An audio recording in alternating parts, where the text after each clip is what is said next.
घुंघराले बाल। राइना बचपन से ही खूब सुंदर थी। उसके लंबे लंबे घुंघराले बाल से हमेशा उसका चेहरा ढका रहता। अरे भूत बनकर घूमती रहती है, चल तेरे बाल कटवा दूं। अच्छा, क्यों भला? स्कूल में तो सारा वक्त बांधकर घूमना पड़ता था। अब तो मैं कॉलेज जाऊंगी और बाल खोल कर घूमूंगी। हाँ। अरे ये बाल देख रही है, ऐसे लगता है जैसे मधुमक्खी का छत्ता। खैर, घने घने घुंघराले बालों से राइना सुंदर तो लगती, लेकिन उसे संभालना उसके लिए बड़ा काम था। माँ, अरे माँ, शैम्पू खत्म हो गया है। इस बार वो वाला लाना ना, जो घुंघराले बालों को और बाउंसी बनाता है। माँ ले आना, हाँ जरूर से। कल मेरा कॉलेज का पहला दिन है। मैं चाहती हूँ सब मुझे देखकर जले। अगले दिन राइना कॉलेज पहुँचती है, जहाँ एक लड़का उसे छेड़ते हुए कहता है, अरे लगता है चाउमीन में सोया सॉस कुछ ज्यादा ही गिर गया। अरे मुझे तो चेहरा दिख ही नहीं रहा। लड़कियां भी राइना का मजाक उड़ाती है। अरे यार, ये कंगना की कॉपी करके कौन आया है? लोकल कंगना और कौन? राइना को सभी पर गुस्सा आता है, लेकिन वो कुछ नहीं कहती। स्कूल में तो बाल बंधे ही रहते थे, लेकिन कॉलेज में राइना एक लड़की से कहती है, हाय, मेरा नाम राइना है, मुझे आर्ट्स डिपार्टमेंट में जाना है। कहाँ से है रास्ता? अपने बाल हटा कर देखो, सामने ही बोर्ड लगा है। राइना को कॉलेज में भी दोस्त बनाने में दिक्कत आ रही थी। वो रोते रोते घर आ जाती है। माँ, मैं क्या करूं? आज तो सारे दिन लोगों ने न जाने क्या क्या बोलकर मेरा मजाक ही बना कर रख दिया। माँ प्लीज कुछ करो ना मेरे बालों का। मैंने तो पहले ही कहा था कटा दे, पर तू। अरे कटाने से क्या होगा, उल्टा जो थोड़े बांध कर ये इन्हें समेट सकती है ना, वो भी नहीं कर पाएगी। तो क्या मेरी कोई दोस्त नहीं बनेगी कॉलेज में, या मैं हमेशा लोगों के मजाक का ही शिकार होती रहूंगी? राइना जोर जोर से रोने लगती है। तभी उसका छोटा भाई आ जाता है और राइना के बालों के बीच एक पेंसिल छुपा देता है। तभी उसका दोस्त भी पीछे से आ जाता है। अरे ढूंढो ढूंढो, कहाँ है पेंसिल? मैं नहीं बताऊंगा। दोस्त काफी कोशिश करता है, लेकिन उसे पेंसिल नहीं मिलती। वो वहाँ से चला जाता है। थैंक्स दी, आज आपके बालों ने तो मुझे बचा ही लिया। अच्छा, बहुत दिनों के बाद बालों को लेकर कुछ अच्छा सुनने को मिला। मुझे भी पहले लगता था कि मेरे बाल सबसे सुंदर है, लेकिन अब पता चला। अरे क्या पता चला, क्या हो गया? देख, किसी भी चीज के ना दो पहलू होते हैं। या तो तुम बालों से ही लोगों का मन जीतो, या फिर रोती रहो। अब ऐसे घने बाल तो तुम्हें भगवान ने दिए हैं। राइना को पिता की बात समझ में आ जाती है।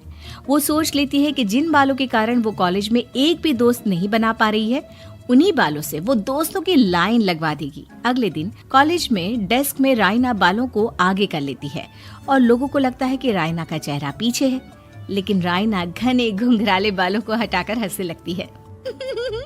देखा मेरे बालों का कमाल, इससे मेरा चेहरा भी नहीं दिखता और मैं चलती क्लास में सो भी सकती हूँ। सभी राइना को देखकर हंसने लगते हैं।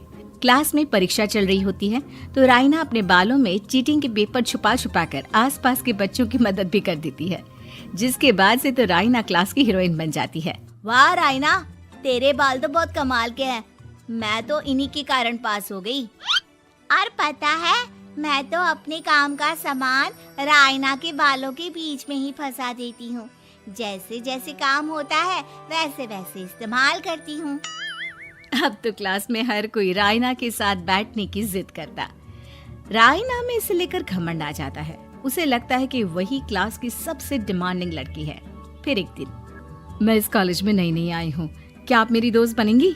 मैं? ओह सॉरी, मैं इस क्लास की सबसे डिमांडिंग लड़की हूँ। हर कोई मेरे साथ ही रहना चाहता है। एक काम करो ना, वो पीछे की सीट दिख रही है, जाओ जाकर वहीं बैठ जाओ। लड़की को राइना की बात बहुत बुरी लगती है, लेकिन वो करती भी तो क्या, जाकर चुपचाप पीछे की सीट पर बैठ जाती है। तो आज का लेसन सबने याद किया है ना बराबर से? जितनी भी चीटिंग करने वाली लड़कियां थी, वो राइना के पीछे जाकर बैठ जाती है और जोर से चिल्लाती है, जी मैम, सब कुछ याद है, कहीं से भी पूछ लो, हम तो मास्टर हैं मास्टर। क्यों? ये बोलकर वो रायना के कंधे पर हाथ रख देती हैं। रायना भी खुश होती है कि कॉलेज की सबसे स्मार्ट लड़कियों का ग्रुप उसका दोस्त है। पीछे बैठी वो लड़की देखती है कि कैसे मैडम के सवाल लड़कियां रायना के सर को देखकर दे रही है। शाबाश, मुझे खुशी है कि तुम लोग इतनी अच्छी पढ़ाई करने लगी हो। मैं प्रिंसिपल से कहकर तुम लोगों की स्कॉलरशिप की बात करूंगी, जिससे तुम लोगों के माता पिता का पैसा जो फीस में लग रहा है वो बच जाए। सभी लड़कियां खुश हो जाती हैं। टीचर के जाने के बाद एक लड़की कहती है, गर्ल्स, अब हम लोग ना सिर्फ सबसे स्मार्ट बल्कि सबसे इंटेलिजेंट भी हो गए हैं। इसी बात पर आने वाले संडे को मेरे घर पर पार्टी, सबको आना है, ओके? सभी लड़कियां पार्टी के लिए एक्साइटेड हो जाती हैं। रायना भी। माँ, मेरे कॉलेज की सबसे स्मार्ट लड़की ने पार्टी रखी है संडे को। मैं भी वहाँ सबसे अच्छी दिखना चाहती हूँ, लेकिन ये बाल। घुंघराले बालों का तो कर भी क्या सकती है। तभी उन लोगों की नजर पार्लर के एक इश्तिहार पर पड़ती है जो 3000 रुपए में बाल स्ट्रेट कर रहा था। माँ, मुझे पैसे देना, मैं बाल सीधे करवा कर आती हूँ। संडे को पार्टी में सबसे अच्छी लगूंगी। बस फिर क्या था, अपने घुंघराले बालों को रायना पार्लर जाकर स्ट्रेट यानी कि सीधा करवा लेती है।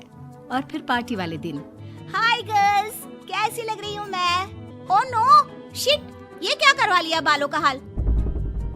और जिसके घर पार्टी थी वो लड़की, अरे ये क्या करवा लिया? तुम्हें मालूम नहीं है, जिस बालों में चीटिंग रखकर हम लोग टीचर के अगर इम्प्रेशन जमाते थे, उन बालों को तुमने। अरे हमें तो स्कॉलरशिप भी मिलने वाला था, अब तुमने बाल सीधे करवा लिए। अब तुम हम लोगों के लिए किसी काम की नहीं हो। अरे लेकिन हम दोस्त तो है ना, क्या मैं अच्छी नहीं लग रही हूँ? हमें तेरे अच्छे और बुरे लगने की कोई जरूरत नहीं है। हम लोगों को तेरे बालों से फायदा था, अब वो नहीं है तो हम तेरे दोस्त भी नहीं है। जा जाकर बाल वापस घुंघराले करके आ, तभी तो हम लोगों की दोस्त बन सकती है। रायना रोते रोते घर आती है और माँ को सारी बात बता देती है। माँ, ला पैसे दे, मैं बाजार जाकर बाल ठीक करा के आती हूँ। लेकिन माँ, मुझे ये बाल बहुत अच्छे लग रहे हैं, काश ये बाल मैं पहले ही सीधे करवा लेती। देख बेटा, पैसे तो मैं तुझे दे दूं, लेकिन वैसे बाल करके तू फिर ऐसे दोस्त बनाएगी जो तेरे साथ मतलब के लिए जुड़े हैं। लेकिन इन बालों में तू ऐसे दोस्त बनाएगी जो तेरे साथ जीवन भर का साथ निभाएंगे। रायना को माँ की बात समझ में आ जाती है।